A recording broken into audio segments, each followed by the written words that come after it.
Hello Seekers, welcome to Punneit Astrology, your one-stop astro channel. Continuing the moon transit analysis. Moon will make its move in the sign of Cancer, Kark Rashi. In the early morning, around 12:30 to 1 am on 10th of April and will continue till the early morning of 12th of April when it will move out of the Cancer and will move in the Leo zodiac sign. Now, when Moon is going to be in the Cancer zodiac sign for 10th and 11th, it will come under direct aspect of Saturn once again. Yes, Moon will be in its own zodiac sign, but in spite of you, in your own comfort zone, will still face the restriction, as if you will feel that you should be where you are, because if you will move out of, or if you will shift or change anything, then your efforts may go into vain and it might not just work out. And I will say that is the ideal thing to do.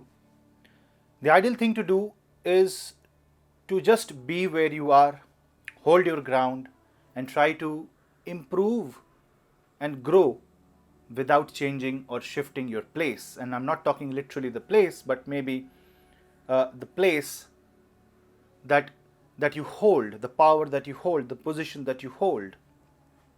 Just living a regular life, not bringing major shift or changes between 10th and 12th.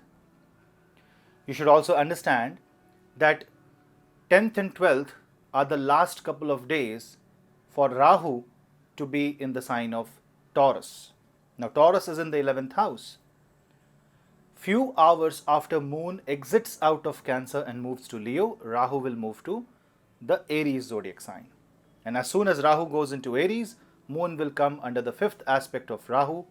Rahu being in a fire sign will start affecting Moon negatively. So when Moon is in the Cancer zodiac sign, this is the time to stand still, think clearly, plan 1 month, because the next couple of days, Moon will experience not only the aspect of Rahu from the sign of Leo, but the prarabdha of Rahu from the sign of Virgo, then the aspect of Rahu and the association of Ketu from the sign of Libra, and then Moon will experience the harshness of Rahu and the debilitation in the sign of Scorpio.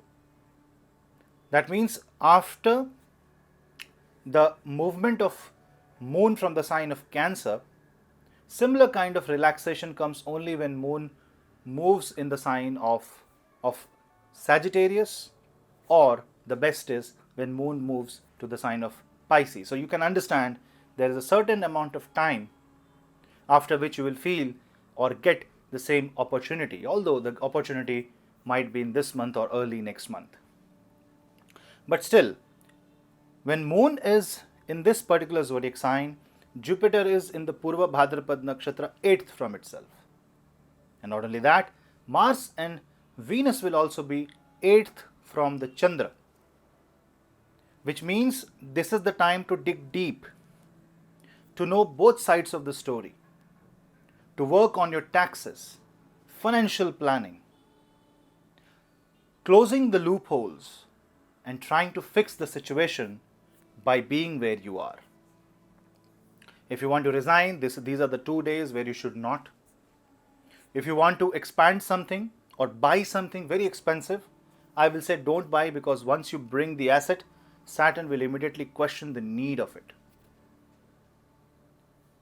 Financial management, health management, asset management, tax management is the theme of the Moon transit in the sign of Cancer.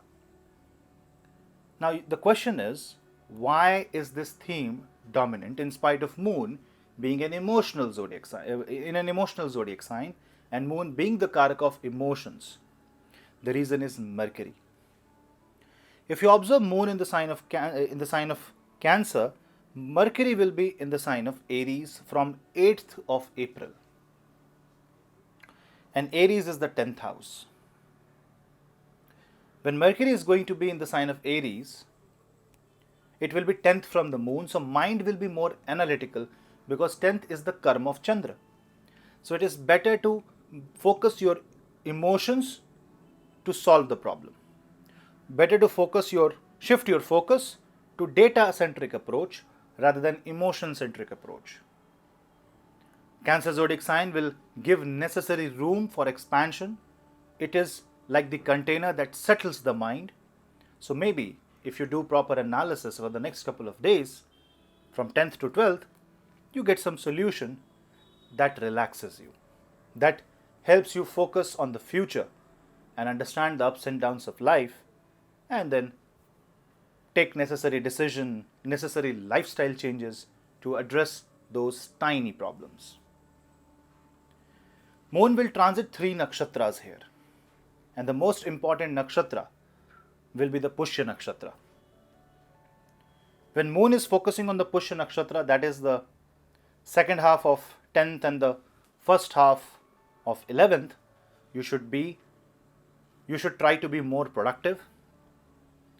You should try to chant Hanuman Chalisa, and you should also try to chant Mahalakshmi mantra in the evening of 10th and if possible in the evening of 11th. Because Moon will be in its own house, there can be excess of lethargy. And because the circumstance is difficult, you may choose just to sit and wait. But see, on one hand, this transit wants you to wait, assess the situation and then take a decision. But not doing any karma is also not advised, because then when Moon will cross from Leo to Sagittarius, it may catch you off guard. There may be something coming in the future, like say for example a document is pending, or you are sitting on a problem that is very small. Maybe there is a toothache, or maybe a small disease, or a small uncomfortable situation in life that could have been addressed with a week of planning, but now because you have not addressed it, it is growing out of proportion.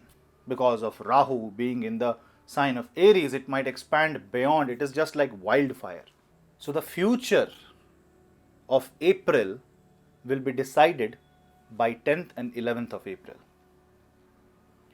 Because after this date, this is like a threshold. After this date, all 4 major planets are making a transit. Rahu, Ketu, Jupiter and Saturn, all trans-Martian planets beyond Mars, and Rahu, Ketu, all are making transits after the threshold. That means after the Moon moves into the sign of Leo. Definitely mind will have to experience all these transits. Mind will have to absorb the necessary energies, and definitely different areas of horoscope will come under play. The energy will influence them and you will experience your life accordingly. I'm not saying it's good or bad. What I'm saying is use these 2 days to not only just relax your mind, but prepare your mind, stabilize your thoughts. Meditation is going to be the right way to do so. You can listen to flute music, Krishna bhajan, and meditate. Simply treat it like a emotional vacation. Don't think about problems of your life from the perspective of past, but think about the problems from the perspective of future. Instead of worrying, try to solve. In Hindi we say, Chinta na kare, chintan kare. Philosophy is going to be your support, and any matters related to emotional state of mind, dealing with a person who is in a bad emotional state. If you are in a bad emotional state because of your relatives, because of your marriage, or because of any situation, you must chant Mahalakshmi mantra and Vishnu Sahasranam and try to stabilize and plan April months. Plan your task, plan every single day. So sit with a calendar and decide what you have to do. Doesn't matter whether you are able to follow that or not. At least your mind will know. It's a training, it's a psychological thing. Overall, Moon transit in the sign of Cancer will be extremely beneficial. And Sagittarius Moon sign should be slightly careful because your Moon will be transiting your 8th house. For you, it will show maximum transformation. Overall, by being at peace, by not delaying anything, by assessing the situation where you are, and only by taking calculated decisions, you will be in a much better position to decide on the factors of your life, and you will be in a much better control, in a much more relaxed and happy state of mind. So guys, that was a quick take on the moon transit in the sign of Cancer. I hope you liked this video. Please comment your views in the comment section below. Please share the video among family and friends. Subscribe to my channel. I appreciate your time. We'll meet you in the next video. Till then, namaste.